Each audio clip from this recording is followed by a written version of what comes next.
हे राजन, तुम किसे दंड देने की बात कर रहे हो? किसे तुम भार मुक्त होने की बात कर रहे हो?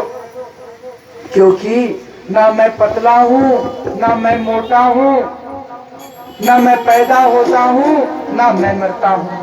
गीता में क्या कहा है गोविंद ने? सुने हैं ना आप? नैनम छिद्यन्ति शस्त्राणि नैनम दहति पावकः न चैनम क्लेदयन्ति तापो न शोष्यति मारुतः। किसके बारे में कहा गया है कि जिसको शस्त्र नहीं काट सकता, अग्नि जला नहीं सकती, पानी डुबा नहीं सकता, वायु उड़ा नहीं सकती? किसके बारे में कहा है? हमारे शरीर के बारे में नहीं, हमारी आत्मा के बारे में कहा है। तो यह जो आत्मा है ना, उसको कुछ नहीं कर सकते। ये जो शरीर है ना, ये तो क्षण भंगुर है। और जड़ भरत जी चाहते ही हैं कि कब मेरा शरीर नष्ट हो और कब मुझे मोक्ष की प्राप्ति हो। तो तुम किसे दंड देना चाहते हो राजन?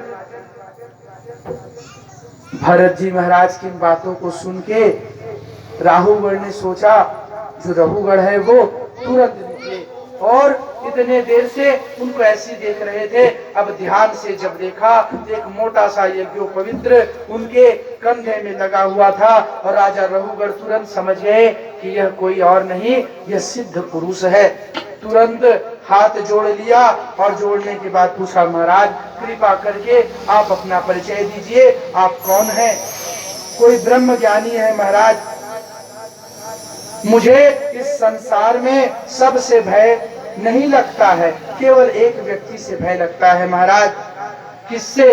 ब्राह्मणों से, संतों से। रामचरितमानस में गोस्वामी तुलसीदास जी ने लिखा है, इंद्र कुलिस मम शूल विशाला काल दंड हरि चक्र कलारा।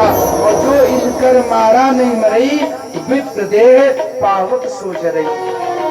रामचरितमानस में गोस्वामी तुलसीदास जी ने लिखा है।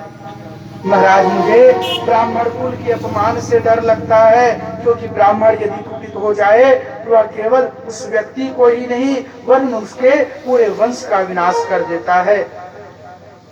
तो जड़ भरत जी महाराज कहने लगे, नहीं नहीं राजन, मैं कोई खतरनाक वाला महाराज नहीं हूँ, मैं सिंपल सा महाराज हूँ। और आपके शब्दों के प्रति एक जिज्ञासा है। अभी आपने कहा महाराज, ना मैं मोटा हूँ, ना मैं पतला हूँ, ना मैं मर सकता, ना मैं जी सकता। तो आपने ये सब कैसे कह दिया? अब मुझे यह बताइए। उसने एक दृष्टांत दिया। क्या? जब हम चावल को पकाते हैं, भात कैसे बनता है? भात कैसे बनता है जी? सर्वप्रथम गैस चालू करते हैं, पात्र रखते हैं, पानी डालते हैं, चावल को डालते हैं। डालने के बाद सर्वप्रथम क्या होता है? पात्र गर्म होता है, फिर पानी गर्म होता है, फिर चावल गर्म होता है, तब जाके भात बनता है। बनता है ना?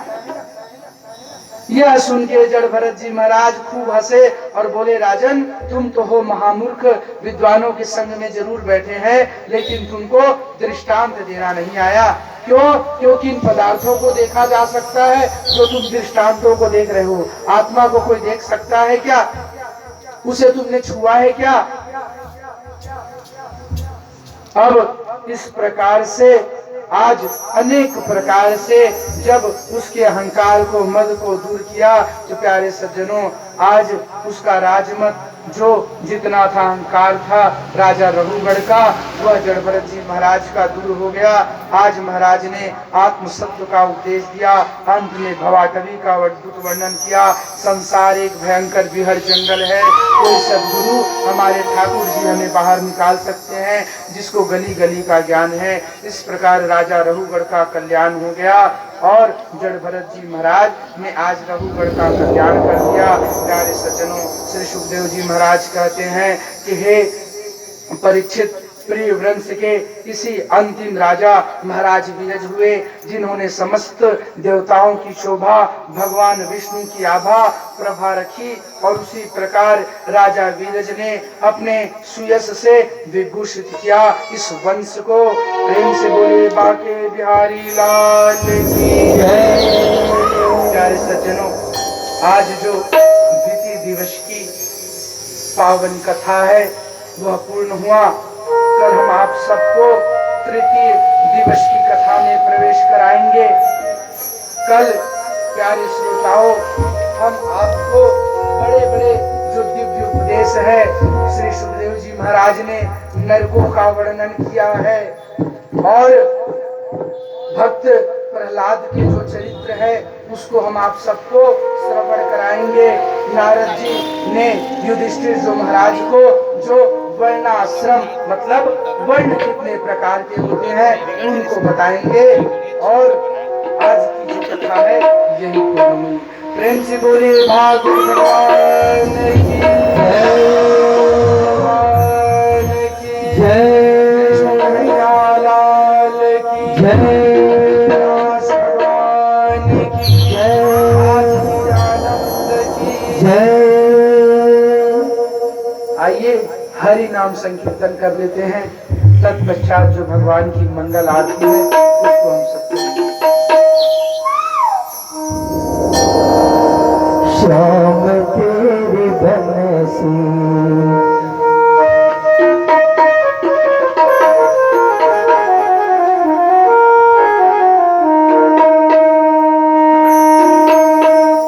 श्याम तेरी बंसी बज धीरे धीरे, श्याम तेरी बंसी बज धीरे धीरे, श्याम तेरी बंसी बज धीरे धीरे, श्याम तेरी बंसी बज धीरे धीरे, श्याम तेरी बंसी बज धीरे धीरे, श्याम तेरी बंसी।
तेरी बंसी बज धीरे धीरे शाम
तेरी वृंदावन बिहारी लाल की जय हो।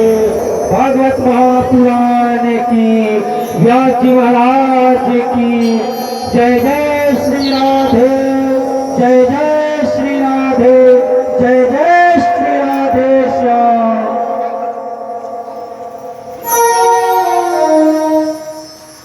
चलिए सभी भक्त अपने अपने जगह स्थल पे खड़े हो जाएंगे आरती के लिए।